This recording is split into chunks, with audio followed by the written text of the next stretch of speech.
definitely Shakib. যে being such a big superstar, he's so warm, so grounded. এবার তুফান cinema নিয়ে কলকাতায় সংবাদ সম্মেলন করতে দেখা যায় ঢাকার শীর্ষ নায়ক শাকিব খানকে। সম্প্রতি গতকাল বাংলাদেশ থেকে কলকাতায় আসেন এই নায়ক, আর সেখানে পাঁচতারা হোটেলে তুফান সিনেমার মুক্তি নিয়ে একটা সংবাদ সম্মেলন করতে দেখা যায় তুফান সিনেমার টিমকে।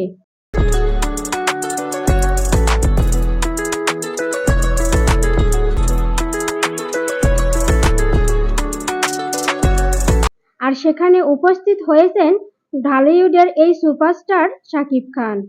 সেখানে শাকিব খানের সাথে আরও অংশগ্রহণ করেছেন তুফান সিনেমার নায়িকা মিমি চক্রবর্তী। সেখানে তুফান সিনেমা মুক্তি নিয়ে কথা বলতে দেখা যায় এই দুই তারকাকে। জানা যায় আগামীকাল থেকে পুরো কলকাতা জুড়ে মুক্তি পেতে যাচ্ছে তুফান সিনেমাটি।